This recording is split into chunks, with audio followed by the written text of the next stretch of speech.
In the previous lectures, we have been looking at simple annuities.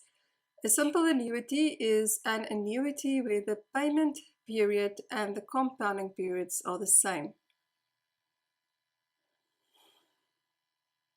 In this lecture, we are now going to look at complex annuities.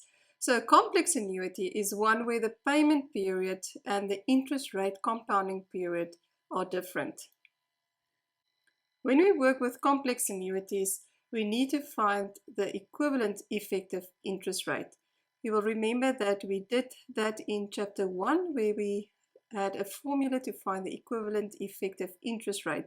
If you can't remember that, it is a good idea to revise that chapter before you continue with complex annuities. Okay, to see how we work with a complex annuity, we will start with an example 32. Now you will recognize example 32 as very similar to example 26, except that now we are working with a complex annuity. So if we read through this example, determine the present value of a loan that is repaid by 5 monthly payments of 1,000 rands each, when the interest rate is 18% per annum, compounded annually. So this looks exactly the same as example 26, except now that we have an interest rate of 18% per annum compounded annually. So this is a complex annuity because the payments are monthly and the compounding period is annual. Okay, so all the information, we can write down all the information we have. We have that the payment is equal to 1,000 rands.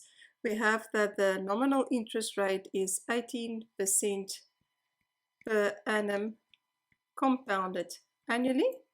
And we have that the number of payments K is equal to 5. And we would like to find the present value. Okay, so we are going to make use of two formulas. The first formula is the one that we did in chapter 1 to find the equivalent effective interest rate. So I'm going to write it down here.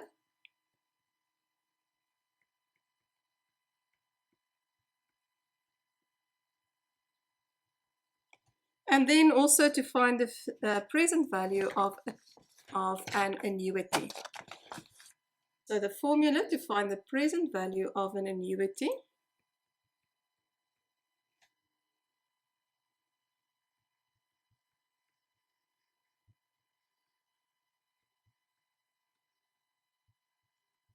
Okay, so these are the two important formulas.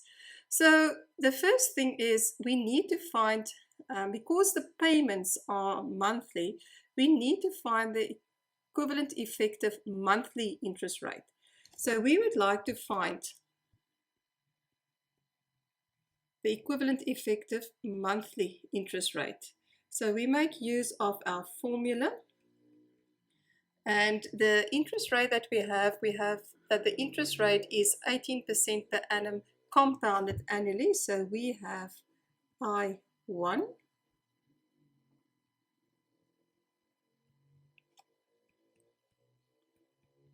So I1, the effective annual interest rate is 18%. My M is equal to 1. My P is equal to 12. And then we can calculate this. We calculate it as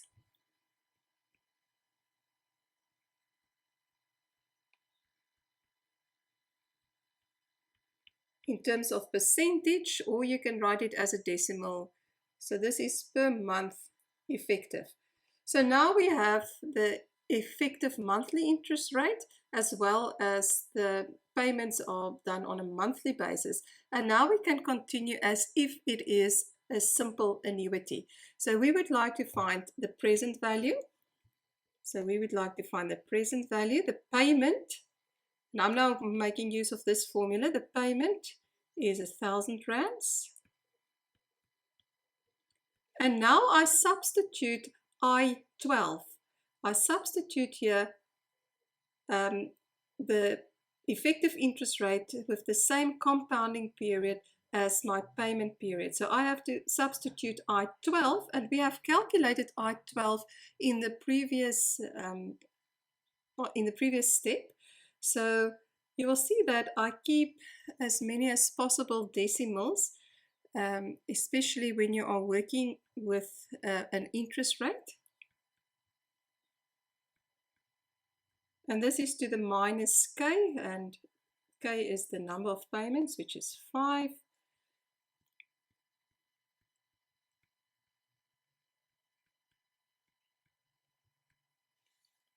And you can calculate your present value. So the present value for that loan, 4,798 rands and 24 cents. Okay, and next we are going to look at example 33, which is again a repetition of example 28 that we did for simple annuities. And we are going to revisit this example in the context of complex annuities. A final year student borrows 10,000 rands for study fees from a lending institution at an interest rate of 24% per annum, compounded quarterly. The student will only be able to begin to repay this loan exactly 13 months after the loan is granted. Determine the value of the payments, assuming the lending institution would like to have it repaid in 18 equal monthly installments. So this is a complex annuity because the compounding period is quarterly and the payment period is monthly.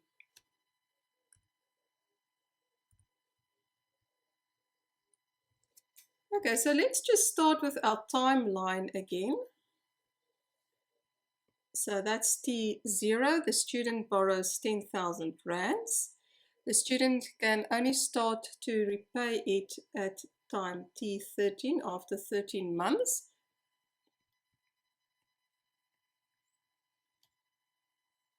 And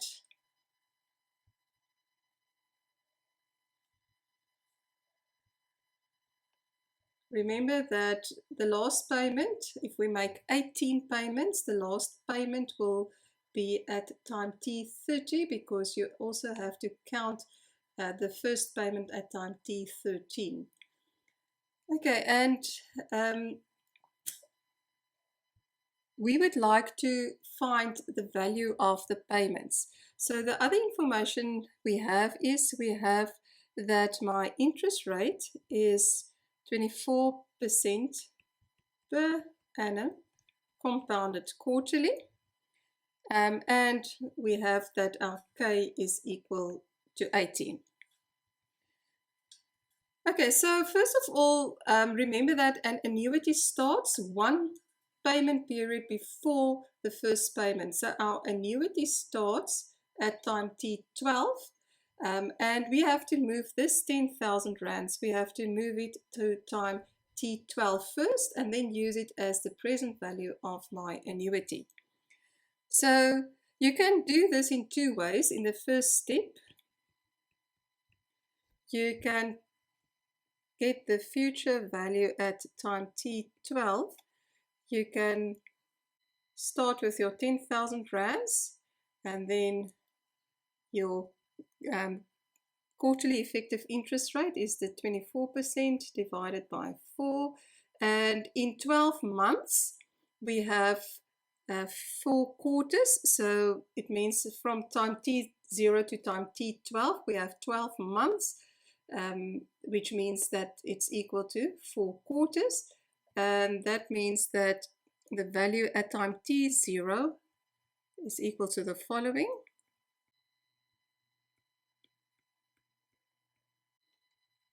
Okay, and then the next step would be to calculate the payment for the annuity. So that is in step 2.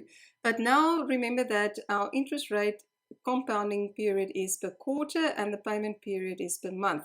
So we have to find the monthly equivalent effective interest rate. So I want to find I-12. I want to find the equivalent effective monthly interest rate. I have the effective quarterly interest rate. My M is equal to 4. My P is equal to 12.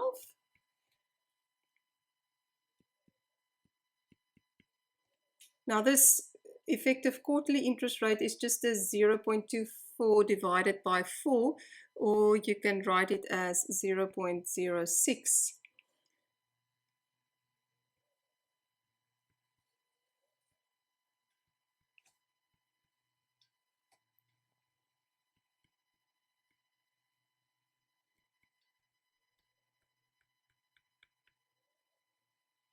So this is then per month effective. So now I have the effective monthly interest rate. My payments are done per month. So now I can continue as if it is a simple annuity.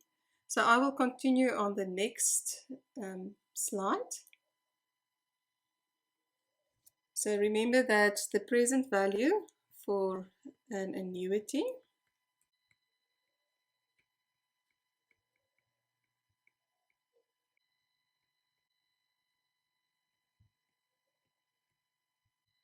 that's the formula for the present value of an annuity. We would like to get the payments. So we have done examples like this previously.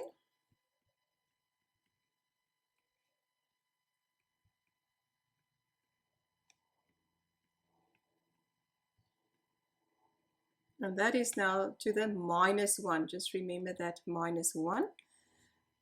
My present value is the value that we have calculated on the previous slide. So my present value is this value here.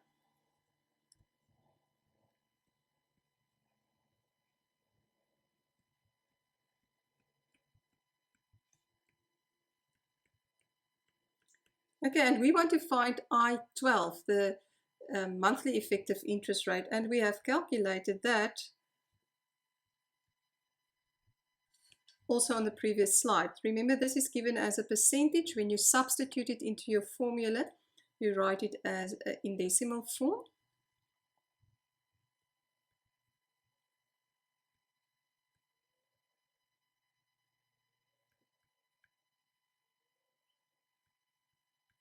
Okay, I keep as many as possible decimals. This is to the -k. I have 18, so I hope you can see that. It's to the -18, 18 payments.